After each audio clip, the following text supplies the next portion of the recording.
मजबूरियां बड़ी मजबूरियां बड़ी हाय वालदा बीमार रही, वाले साहब चले गए, उन्होंने भी खिदमत करी। यार यार अल्लाह ताला तुहानू हिम्मत दे अल्लाह ताला तुहानू। बहुत करम ने संभाला बस। ਤੁਸੀਂ ਨਾ ਮੈਨੂੰ ਇੱਕ ਗੱਲ ਦੱਸੋ। अस्सलाम वालेकुम जी, वालेकुम अस्सलाम। ਕੀ ਹਾਲ ਹੈ ਜੀ? ठीक है जी। ਠੀਕ ਹੋ, ਖੈਰੀਅਤ ਨਾਲ ਹੋ? हाँ जी। ਅੱਛਾ, ਸਭ ਤੋਂ ਪਹਿਲੇ ਤਾਂ ਤੁਸੀਂ ਮੈਨੂੰ ਆਪਣਾ ਗੁੱਡ ਨੇਮ ਦੱਸੋਗੇ, ਆਪਣਾ ਨਾਮ ਕੀ ਹੈ ਤੁਹਾਡਾ? अजीज रहमान से ਅਜ਼ੀਜ਼ ਭਾਈ, ਠੀਕ ਹੋ? बिल्कुल शुक्र। ਅਜ਼ੀਜ਼ ਭਾਈ 2025 ਆ ਗਿਆ, ਅੱਜ ਵੀ ਸਾਈਕਲ ਤੇ ਮਿਹਨਤ ਕਰ ਰਹੇ ਹੋ? हाँ जी। ਹਾਏ ਹਾਏ ਹਾਏ, ਤੁਹਾਨੂੰ ਪਤਾ ਹੈ ਜਿਹੜਾ ਮਿਹਨਤ ਕਰਨ ਵਾਲਾ ਉਹ ਅੱਲਾਹ ਤਾਲਾ ਦਾ ਬਹੁਤ ਪਿਆਰਾ ਹੁੰਦਾ ਔਰ ਦੋਸਤ ਹੁੰਦਾ ਹੈ। माशा। ਅੱਛਾ, ਮੋਟਰਸਾਈਕਲ ਕਿਉਂ ਨਹੀਂ ਲਿਆ ਹੁਣ ਤੱਕ, ਜਾਂ ਸਾਈਕਲ ਵੀ ਤੁਹਾਡਾ ਖਸਤਾ ਜਿਹਾ ਹੀ ਲੱਗ ਰਿਹਾ ਮੈਨੂੰ, ਤੇ ਕੀ ਕੰਮ ਕੀ ਕਰਦੇ ਹੋ? मेरे को आलू छोले होंगे। ਆਲੂ ਛੋਲੇ। हाँ जी। ਅੱਛਾ, ਸਾਰਾ ਦਿਨ ਵੇਚਦੇ ਹੋ? हाँ जी। ਸਵੇਰ ਕਿਸ ਟਾਈਮ ਨਿਕਲੇ ਸੀ? सुबह से 12 साढ़े 12 बजे। ਸਾਰਾ 12 ਵਜੇ। हाँ जी। ਆਲੂ ਛੋਲੇ ਘਰ ਹੀ ਬਣਾਉਂਦੇ ਹੋ? हाँ जी। ਅੱਛਾ, ਕਿੰਨੇ ਖੁੱਦੇ ਨੇ ਆਲੂ ਛੋਲੇ ਤੇ ਕਿੰਨੇ ਕੁ ਦੇ ਵਿਕ ਜਾਂਦੇ? बस जी तकरीबन चटनी खुरमानियाँ मसाला बना के सारा कुछ 1500 1800 खर्चा होंगे ਅੱਛਾ, ते 2000 2500 रुपए की सेल हो जाती है। ਮਤਲਬ ਕਿ 1500 ਖਰਚਾ, 2025 1000 500 700 1000 ਰੁਪਏ ਬਾਈ। ਉਹਦੇ ਵਿੱਚ ਫਿਰ ਆ ਲੱਕੜਾਂ ਵੀ ਲੈਣੀਆਂ ਅੱਛਾ, ਤੇ ਸਾਰਾ ਘਰ ਦਾ।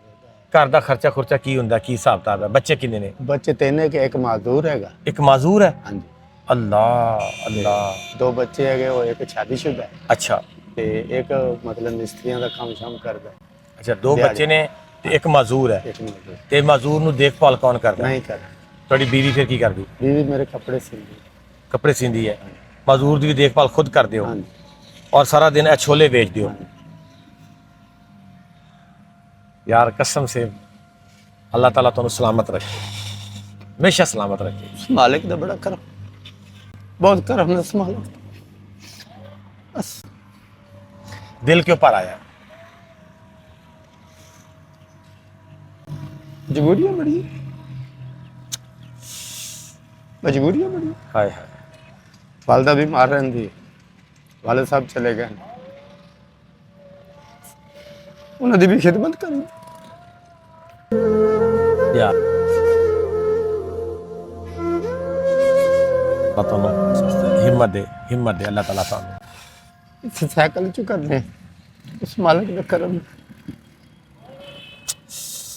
अल्लाह अकबर।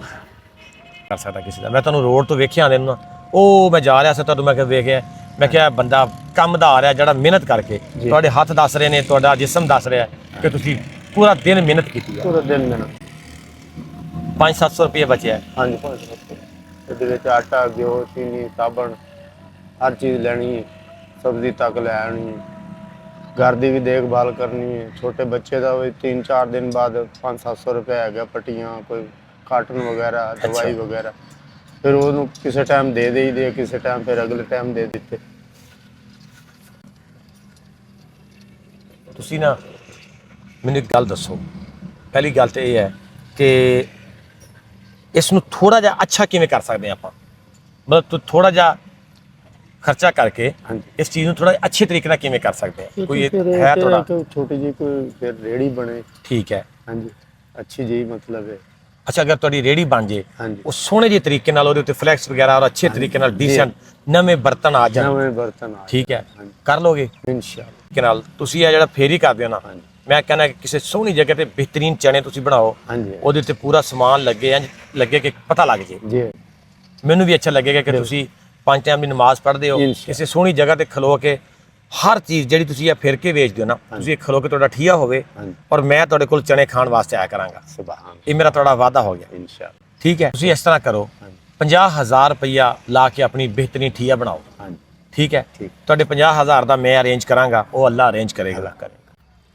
ਇਹ ਮੇਰੀ ਤਰਫੋਂ ਥੋੜੀ ਜਿਹੀ ਖਿਦਮਤ ਹੈ ਤੇ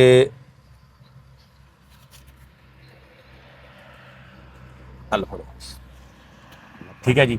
ਤੁਸੀਂ ਰੇਹੜੀ ਵਾਲਾ ਇੰਤਜ਼ਾਮ ਕਰੋ। 3 ਦਿਨਾਂ ਬਾਅਦ 4 ਦਿਨਾਂ ਬਾਅਦ ਮੈਂ ਤੁਹਾਡੀ ਰੇਹੜੀ ਤੇ ਬੈਠਾ ਕੇ ਚਨੇ ਖਾ ਰਿਹਾ ਹਾਂ, ਮੈਨੂੰ ਬੜੀ ਖੁਸ਼ੀ ਹੋਏਗੀ। ਮੇਰੇ ਕੋਲ ਤੁਹਾਡਾ ਰੋਣਾ ਨਹੀਂ ਵੇਖਿਆ ਗਿਆ ਯਾਰ। ਸਾਡੇ ਤੁਸੀਂ ਬਾਪ ਦੀ ਉਮਰ ਦਿਓ ਔਰ ਬਾਪ ਸਭ ਦੇ ਇੱਕ ਜੈਸਾ ਹੀ ਹੁੰਦੇ ਨੇ, ਠੀਕ ਹੈ?